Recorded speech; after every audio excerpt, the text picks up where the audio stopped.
Today I'll be talking about Dicey Dungeon. It is a roguelike where the main gameplay is rolling dice and doing attacks with those dice. You will have a deck of cards where you can put the dice into the cards and do an effect. For example, as you can see here, the sword does damage equal to the amount of my dice, so it would do 5 damage, 6 damage, depending on the dice roll.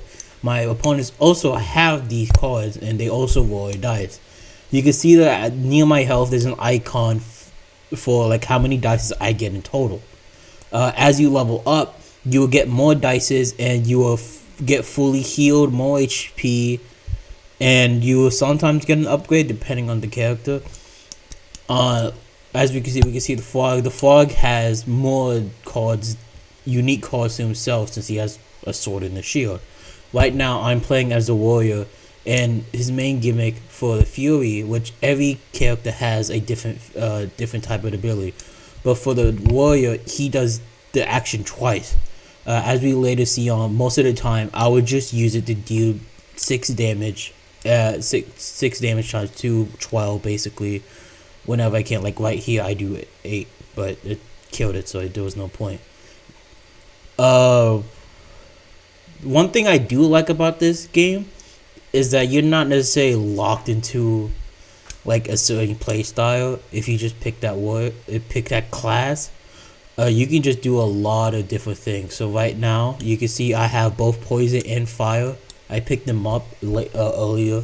I didn't show that because it was more boring, but right now, I have a dice that freezes my opponent's dice, and that causes them to make the highest roll they have and make it into a 1.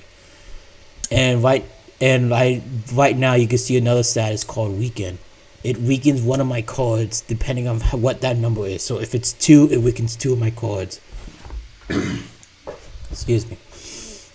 And another one I have is poison. If I poison them at the start of their turn, they take damage current of that poison number. So if it's poison 2, they would take 2 damage, and then the next round it will decrease. Right here is the upgrade section. You can pick one of your cards to upgrade, and it will make them better. So I believe right here I go for the freeze. So it will always do 1 more damage. Which was the problem is if I put a 5 there, that would be the max, but now it's 6. It's almost as if I roll a 6 and I get the freezer card.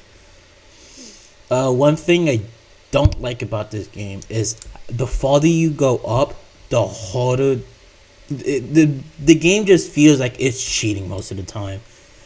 If it doesn't happen here, no. But there's that one point where the enemy would just roll the perfect dice in order to just either kill me or make it so that I can't do anything in my turn.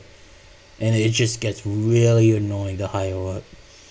But yeah, I do like Dicey Dungeons. It's fun, but at times it is annoying, but that's part of roguelikes. Right here you just see some of the rounds I made and some of the things I do, and the final, not the final boss, but the big boss of the first area. So yeah.